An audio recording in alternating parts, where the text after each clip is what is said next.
Hello বন্ধুরা, স্বাগতম সবাইকে। আজকের ভিডিওতে আমরা দেখব ভিলুকআপের সবচেয়ে সিম্পলিয়েস্ট ব্যবহারটা। ঠিক আছে, তো ভিলুকআপ মূলত যে কাজটি করে সেটি বোঝার জন্য আপাতত আমরা এখানে একটা ডেটা নিয়েছি, যেখানে আপনি দেখতে পাচ্ছেন এখানে কান্ট্রি এবং কিছু ফিনান্সিয়াল ডেটা দেয়া আছে এবং ক্যাপিটাল এবং কারেন্সিটা এখানে দেয়া নেই, যেটা আমার অন্য একটা শিটে দেয়া আছে। আমি বোঝার সুবিধার জন্য এখানে একটা সিরিয়াল নাম্বার ইউজ করি, যেটা আপনাদের পরবর্তীতে কাজে লাগবে। নং ওকে। তো এখন আমার কাজ হচ্ছে এই ডেটা সেট থেকে আমার ডেটা জিডিপি ডেটা সেটে পপুলেট করতে হবে। তো আমি যেহেতু ক্যাপিটালের ডেটা নিব, আমি ক্যাপিটালের ঘর বরাবর ইকুয়াল টু ভিলুকআপ, আমার লুকআপ ভ্যালু কোনটা, ইউনাইটেড স্টেটস, এটাকে সিলেক্ট করলাম, কমা। এখন সে আমাকে বলছে আমার টেবিল অ্যারে কোথায়। টেবিল অ্যারে হচ্ছে আমার এই যে বি কলাম থেকে শুরু, সি কলামে গিয়ে শেষ। আমি এটাকে ফ্রিজ করে দিচ্ছি।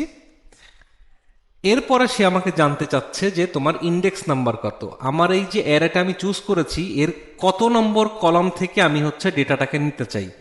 সো আমার যেহেতু শুরু হয়েছে কান্ট্রি নেম থেকে, এটা আমার যদি কলাম নাম্বার 1 হয়, ক্যাপিটাল হবে আমার কলাম নাম্বার 2, আমি কমা দিয়ে 2 লিখলাম।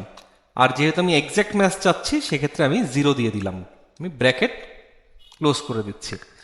একটা জিনিস সবসময় আমাদের খেয়াল রাখতে হবে, আমার লুকআপ ভ্যালু যে কলামে, আমার লুকআপ ভ্যালু যেটি হবে ওটা যাতে অবশ্যই আমার অ্যারের প্রথম কলাম হয়, আদারওয়াইজ সে আমাকে ভুল রেজাল্ট দেবে। আমি আপাতত এন্টার দিয়ে দিচ্ছি, সে আমাকে ওয়াশিংটন ডিসি রেজাল্ট দিয়ে দিয়েছে। এখন যদি আমি ড্র্যাগ অ্যান্ড ড্রপ করি, সে আমাকে এন্টায়ারটির রেজাল্ট আমাকে এখানে বের করে দিয়েছে।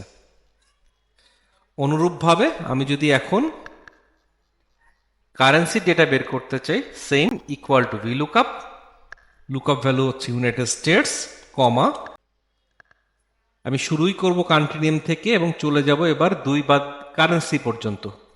আমি ফ্রিজ করে দিলাম। কারেন্সি হচ্ছে আমার অ্যারের তৃতীয় কলাম, আমি এখানে 3 লিখে দিচ্ছি এবং কমা 0।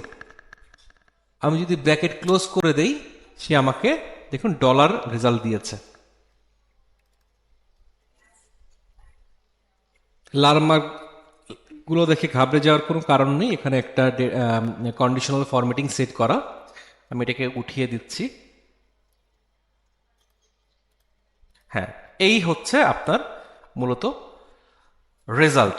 এখন এটা কিন্তু এখানে ফর্মুলা আকারে আছে, সো আপনার যদি এই ডেটাটা পরবর্তীতে কোথাও ইউজ করতে চান, আপনি চাইলে ফর্মুলাও রাখতে পারেন। তবে আমি সাজেস্ট করব, যেহেতু টেক্সটের বিষয়গুলো থাকে, আপনি চাইলে এখানে রাইট বাটন ক্লিক করে ভ্যালু পেস্টও করতে পারেন, তাহলে আর ফর্মুলা আকারে সে এখানে থাকবে না, সিম্পলি একটা ডেটাবেজ আকারে ডেটাটা আপনার কাছে স্টোর থাকবে।